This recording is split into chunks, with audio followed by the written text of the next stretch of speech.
Laurent Bollet, bonjour. Tout d'abord, je vais vous demander de vous présenter pour GEM Radio. Bonjour, alors je m'appelle Laurent Bollet, je suis le secrétaire général de l'Union départementale de la SFDT. Depuis combien de temps ? Depuis 1 an. Alors, on est là aujourd'hui pour évoquer l'actualité passée, présente, et puis les enjeux et difficultés que la CFDT peut rencontrer dans tous les domaines de l'emploi, négociation. Donc, concernant l'actualité passée, on a été confronté ici dans le département et la région à des fermetures d'entreprises, et pas des moindres. Vous pouvez nous en dire quelques mots ? Alors oui, en effet, on a eu ces derniers mois plusieurs entreprises qui nous ont annoncé des fermetures. Donc le dossier Michelin sur Vannes qui supprime 380 salariés, où l'équipe SFDT a négocié un PSE qui vient de se terminer, qui a été signé le 26 mars 2025. Donc aujourd'hui, le site fermera fin juin et les salariés seront donc en congé de reclassement et accompagnés par un cabinet pour retrouver un travail ou être mutés sur un autre site. Deuxième exemple qu'on peut citer dans le département, c'est la société Nutrea sur la ville de Longueuil qui a fermé avec 40 salariés qui ont perdu leur travail donc fin février et qui aujourd'hui sont ont eu un PSE et dans un congé de reclassement également pour retrouver un travail. La fonderie aussi. La fonderie, donc alors la SFDT n'est pas présente, mais bien sûr on tient au courant de ce qui se passe aussi. Donc aujourd'hui il y a peut-être une solution de rachat, on va dire, pour changer de spécialité. Donc on espère aussi que les emplois seront préservés dans le pays de Lorient. Alors dans le cadre des emplois et de leur préservation, justement, y a-t-il d'autres fermetures en perspective ? Alors aujourd'hui, il y a des secteurs qui sont un peu plus bousculés que d'autres, on va dire le secteur automobile et le secteur de l'agroalimentaire. On a déjà eu une annonce, par exemple, d'un groupe Sodial qui veut fermer une entreprise en 2028. Donc aujourd'hui, on a déjà l'annonce de la fermeture, on a déjà le transfert prévu des salariés du Morbihan vers les Yvelines, donc 150 km, donc on n'est pas sûr que les salariés s'adaptent. Donc là, il y aura une négociation qui va démarrer dans les mois à venir. Alors aujourd'hui, on travaille beaucoup avec les équipes de la SFDT, notamment du département et de l'URI Bretagne, sur l'accompagnement, sur comment prévenir nos élus sur les signaux d'alerte dans les entreprises, sur les signaux faibles, c'est-à-dire quand on remplace pas un salarié qui part à la retraite, quand on perd un client, quand on a une production qui diminue. Voilà, les consultations des orientations stratégiques par nos élus qui doivent être faites tous les ans auprès des employeurs est très importante pour connaître le futur de nos entreprises et savoir réagir et alerter les employeurs sur des difficultés potentielles à venir et des fermetures de sites, et donc qui entraîneraient des PSE ou des GEPP. Donc on le voit, une actualité assez chargée. Autre actualité liée au département, c'est la baisse des dotations. Exactement, on a reçu un courrier comme quoi les syndicats du département, les 5 gros syndicats du département, ne reçoivent plus de subventions du département. Donc c'est un arrêt brutal qui nous fait donc réagir. Donc on a réagi en intersyndical sur ce sujet-là. L'État, les salariés, les travailleurs, les travailleuses souvent se rendent dans l'inspection du travail et l'inspection nous renvoie certainement certains salariés ou certains travailleurs vers les syndicats. Et aujourd'hui, on voit que le département a décidé d'arrêter nos subventions. Il va falloir qu'on revoie un peu notre copie, en fait, sur le. Alors, revoir la copie sur le terrain, concrètement, ça va se mesurer comment ? Eh ben, notre présence, en fait, dans nos échanges avec l'État, on va dire, avec le département déjà. Donc, on va réfléchir à où on se positionne, la SFDT, ou comment on répond. Sur les diminutions des subventions, on a vu aussi dans le milieu associatif, c'était très compliqué. Donc, aujourd'hui, je vais prendre l'exemple d'une mission locale, par exemple, est revue à la baisse. Donc, ça veut dire que les contrats à durée déterminée ne sont pas maintenus dans les missions locales. Donc, ça veut dire que les jeunes aujourd'hui qui sont déscolarisés à 14 ans, qui sont rapprochés vers les missions locales, ou les jeunes qui ont déjà des actions de formation ou d'accompagnement avec les missions locales, aujourd'hui, c'est moins d'employés et plus de jeunes. Donc, on se pose la question sur, on est un peu inquiet sur l'insertion des jeunes dans le milieu de la formation et de l'emploi, où l'État aujourd'hui coupe des aides qui sont importantes à nos yeux pour l'insertion et le milieu du travail. Comme vous l'avez rappelé, au travers de ces exemples, les conséquences négatives, notamment sur la jeunesse. Autre information aussi, le Césaire. Ouais, le Césaire. Donc le gouvernement vient d'annoncer une loi de simplification où le Césaire, donc le Césaire c'est une commission régionale où les syndicats portent la parole du territoire breton, on va dire, auprès du conseil régional. Donc c'est une instance de dialogue social qui est très importante, où on arrive à dire aussi ce que nous, on remonte du terrain, forcément. Et aujourd'hui, l'État veut supprimer ces Césaires. Donc la SFDT se défend pour maintenir ce dialogue social, ces confs avec le président de région, et qui pour nous sont très très importantes pour pouvoir remonter les informations. Quel est, je dirais, l'état d'esprit justement du président de région par rapport à cette situation ? Le président de région, il est très, très surpris déjà, et puis il est très attentif aux syndicats et aux échanges qu'on peut avoir ensemble, et c'est très constructif en fait.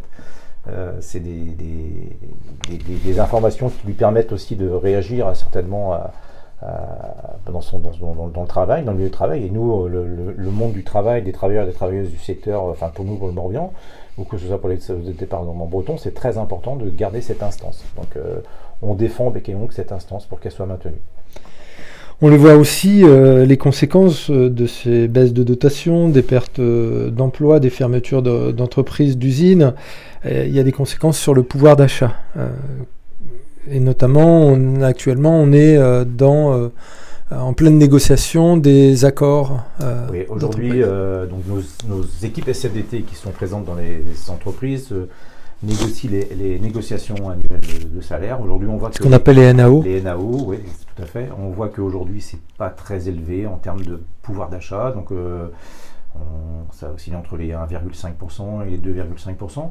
On est dans un climat politique et social très compliqué aujourd'hui, que ce soit sur le territoire, que ce soit sur le national ou l'international, où on voit qu'aujourd'hui, les conséquences qui se passent sur les taxes aux États-Unis, quid des conséquences ensuite sur la France et sur nos entreprises françaises et bretonnes et morbihanaises. Donc le pouvoir d'achat des Français aujourd'hui, c'est une préoccupation de la SFDT. Les conditions de travail sont une deuxième préoccupation. Donc on continue à former nos équipes des élus pour que le dialogue social dans les entreprises soit entendu et pour que nos salariés et travailleuses soient bien défendus. Alors vous parliez justement de l'accompagnement de vos équipes.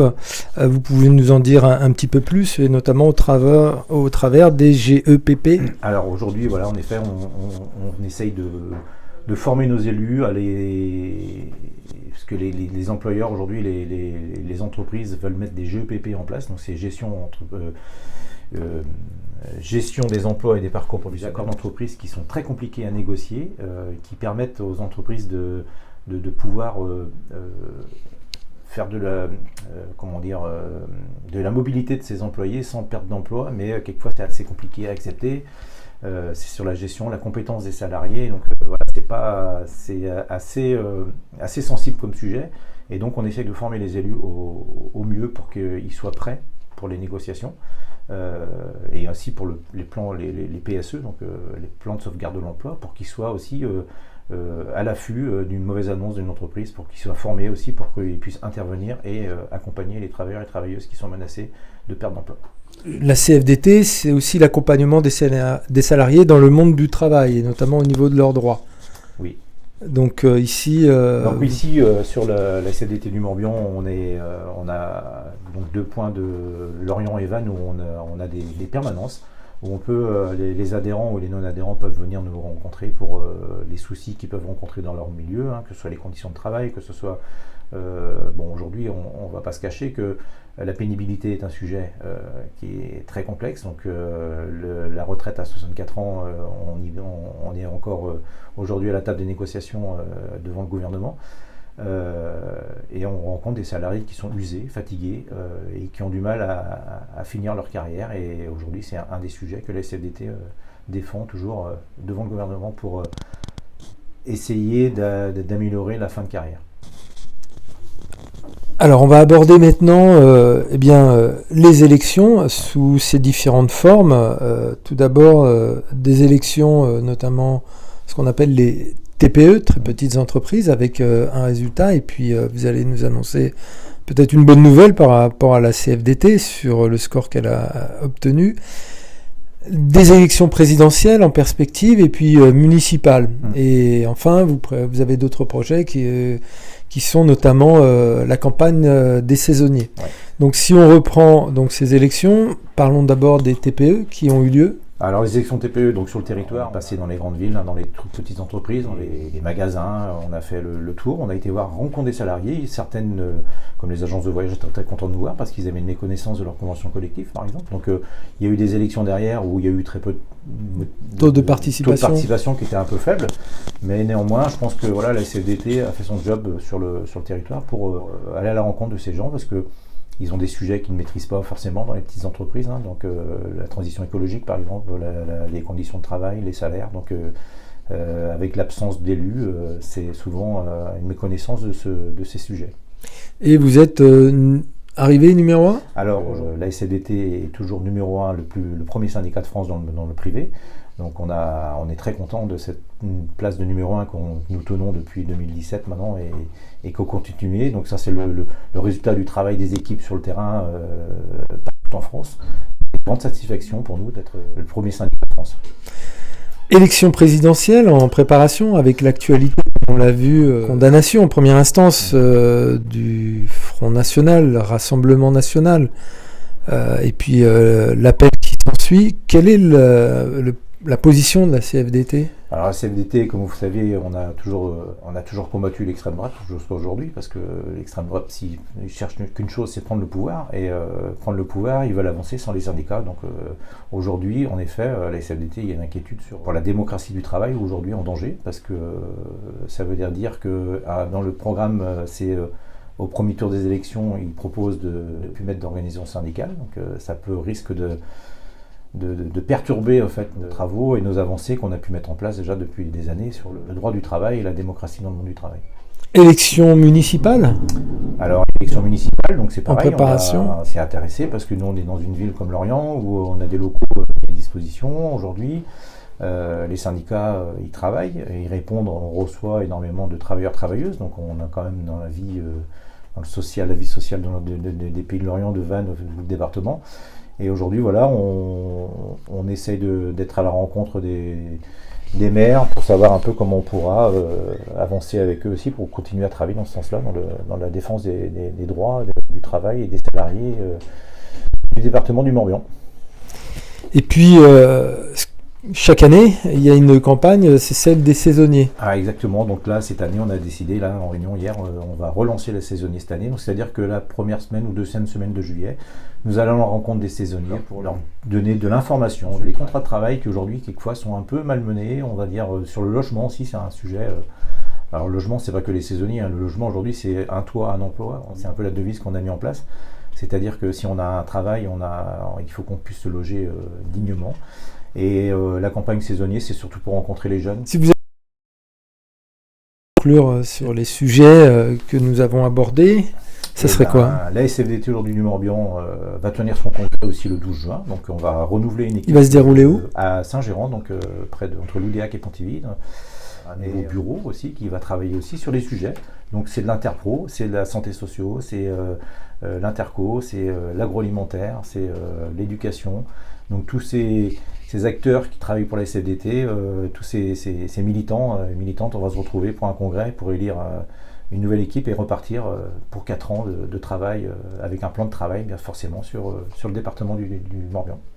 Et si on veut adhérer à la CFDT, adhésion en ligne, adhésion sur place il y a ici. l'adhésion en ligne en effet, il suffit de taper CFDT sur .fr et on peut adhérer en ligne, ou sinon on peut venir nous rencontrer à Lorient ou à Vannes. Merci beaucoup pour Jean Mardiot. Merci.